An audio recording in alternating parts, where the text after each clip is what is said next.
మహాజల్లారా, కథాకాలక్షేపానికి ముందు 2-3 త్యాగరాయ కృతులు వదులుతా.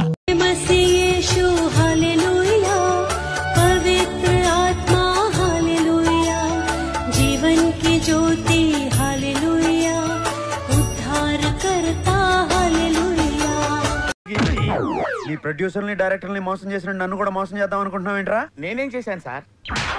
కంగారెంతురా, చెప్తాను కదా. రేయ్, దీని ఒరిజినల్ పాడరా.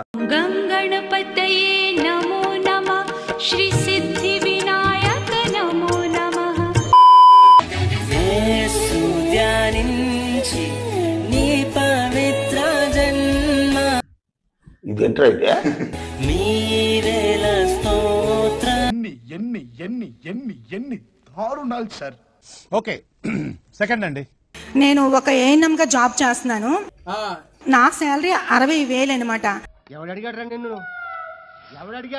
కానీ నా శాలరీ అంతా ఏంటంటే హాస్పిటల్ కి మందులకి అయిపోతుంది.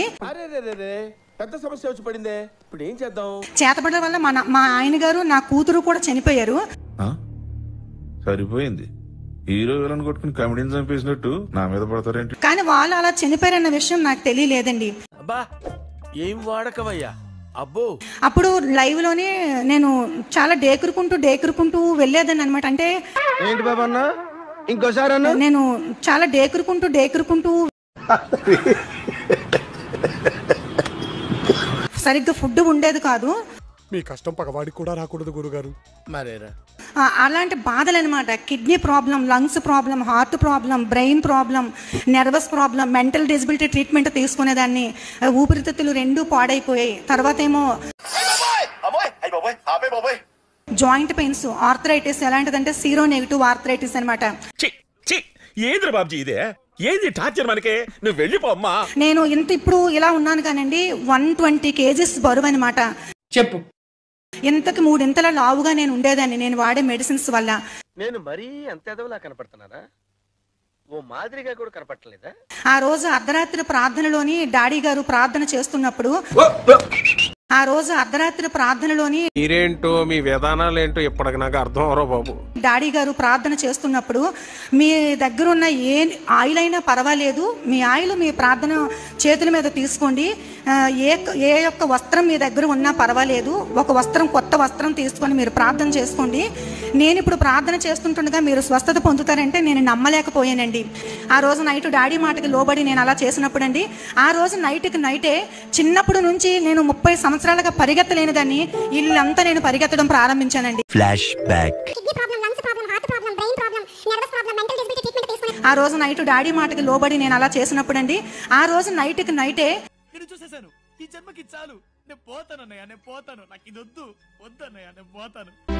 శ్రీ జయసునాథ కరుణామృత పారిజాత శ్రీ సత్యమార్గ శరణాగత దీనబంధు. ఓహో, ఇప్పుడు అలా కూడా రాస్తున్నారు అన్నమాట. శ్రీ బేత్లహేమ పురజాత యెహోవ పుత్ర శ్రీ కన్యకా మరియజం భజ యేసురాజం. అయ్యి బాబోయ్, పిచ్చి బాగా ముదిరిపోయిందిరా మీక. కోయ్ అంటూ దేవుడిని వెక్కిరించారు కదా, ఇప్పుడు ఏమైందో చూసారా? మొత్తానికి కోయకుండానే అయిపోయింది. మోసపోక దేవుడు వెక్కిరింపబడు. పిచ్చి పీక్స్ కిలిపోయింది మీ అందరికి. ఓం నమ శివాయ, జీససాయ నమః. ఇక్కడేం చేస్తున్నావు? అది అమ్మ కోసం వెయిటింగ్. అవునా, రేపు సండే కదా, స్కూల్ కి హాలిడే కదా, ప్రోగ్రామ్ ఏంటి? ఇంకా ఏం ఆలోచించలేదు. అవునా, అయితే రేపు నాతో పాటు చర్చికొస్తావా? చర్చా? సరే వస్తాను. అవును, స్కూల్ అందరికిచ్చి నీకు ఇవ్వడం మర్చిపోయాను. ఏంటి? తీసుకో. ఏంటిది? ఇది వెంకటేశ్వర స్వామి ప్రసాదం. వెంకటేశ్వర స్వామి ప్రసాదమా?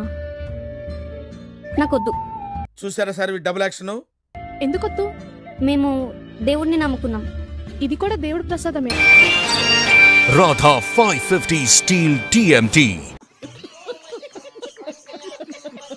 అయినా వద్దు, ఆయన దేవుడు కాదు, సైతాన్. ఒక్కసారి ఫేస్ టర్నింగ్ ఇచ్చుకోండి, మొహం పగిలిపోద్ది. నేను నీ మీదున్న గౌరవంతో రేపు చర్చికి రావడానికి సిద్ధపడ్డాను. కానీ జస్ట్ మా దేవుడి ప్రసాదం తినమంటే దేవుడు కాదు సైతాన్ అంటున్నావు. అంటే మీకు టేక్ రెస్పెక్టే కానీ గివ్ రెస్పెక్ట్ లేదా? నీతో పాటు మీ చర్చికి రావాలి కానీ నాతో పాటు గుడికి రావు. అయిందా? బాగైందా? ప్రతిదానికి ఓవర్ ఎక్స్ప్రెషన్. కనీసం మా ప్రసాదం కూడా తినవు. మా దేవుణ్ణి పూజించకపోయినా పర్వాలేదు, ఈ ప్రసాదం తినకపోయినా పర్వాలేదు, కనీసం నన్ను బట్టి మా దేవుణ్ణి గౌరవించవచ్చు కదా. అదవుదమ్మా. और अभी तो रुको, क्लाइमैक्स अभी.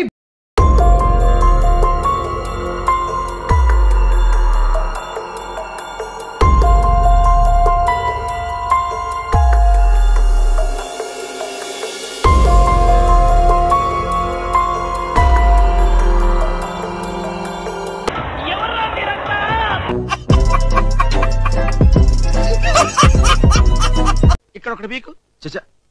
ఇండియా కినపడేటట్టు పీకో. బాగుండదు. పీకమన్నప్పుడు పీకో. కాదు కాదు నా మాట. నువ్వు నిజంగా భారతీయుడు అయితే పీకో. పీకమన్నంతే పీకో. Okay okay